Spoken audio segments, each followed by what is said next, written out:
Hi everyone, thanks for joining me. In today's video, I'm going to give you tips on how to edit your manuscript on a budget. When you think you have written that book and you're all done and you've got it and you think I'm done, that's when the work begins, and it's called editing. While I wait for the second proof copy of my new upcoming trilogy, The Uprising and the Electrical Saga, I am working on editing book number 2 in the Electrical Saga. I've gone through the manuscript multiple times. I've let it rest. I've gone back to it. I've gone through it with my writing partner multiple times, and we've made lots of changes to make it as good as we can possibly get it to be. And now it's time to edit. First thing you're going to do is you're going to get your copy of Self-Editing for Fiction Writers by Rennie Brown and Dave King, and you're going to apply these principles to your manuscript.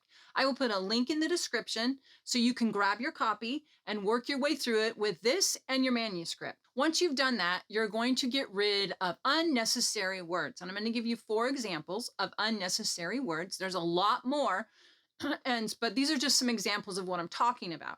The first one is down and up. Now, we know an example in your writing would be that you don't sit down, because if you sit, we know you're going to go down.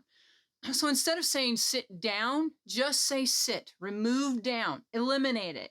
Same thing with stand. Stand up, we know when you stand, you're going up. So remove up. You don't need to tell the reader what they already know. So remove down and up. The next one is the word that. That is most of the time can be removed, and the sentence will not be damaged in any way. So what you want to do is you want to locate all the times that you use the word that and remove it from the sentence and make sure the sentence still makes sense. If the sentence still makes sense without that word, remove that. The next is modifier words. Now, modifier words are words like very and really, rather, quite. These words are used for an example would be, it was a very hot day.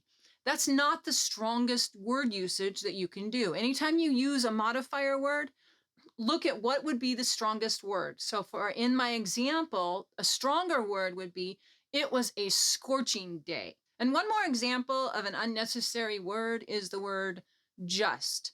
Just is a filler word. It should most of the time be eliminated. That should not be in your manuscript. Next, you want to locate any overused words that are specific to you and your manuscript. And that can be different from manuscript to manuscript depending on what you're writing about. In my trilogy, The Electrical Saga, I have an overused word. It's called the word tendrils. Now, you'll have to read the trilogy to find out why that word was used so much, because it is a rather unique word that isn't used very much. But in my trilogy, I used it a lot.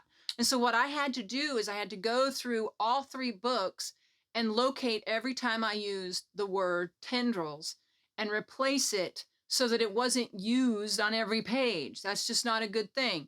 So any overused words specific to you, locate them, replace them so that your writing is not monotonous. Now, once you've done all of that, then you want to run your manuscript through an AI editing program, and there are multiple ones out there. The one I'm recommending is ProWritingAid.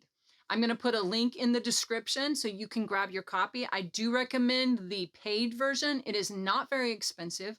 Considering what editing costs, it's well worth the money spent. It's going to give you all kinds of information, from punctuation to word choice to sentence structure. The paid version is going to give you the maximum amount of information, and that's what you want, because you want to make your manuscript the best it can possibly be. So ProWritingAid is an add-on to Word or Scrivener, whatever program, whichever one of those you're using to write your manuscript. And so it just adds on to that, gives you all that information. I highly recommend that. My best advice to self-published authors in this KDP publishing journey is to take the time necessary. Do not be in a hurry when you're doing the editing. Make it your manuscript the best it can possibly be. And that requires time and focus on every single word, every period. Make sure everything is absolutely correct. Thanks for joining me. I will catch you in the next video.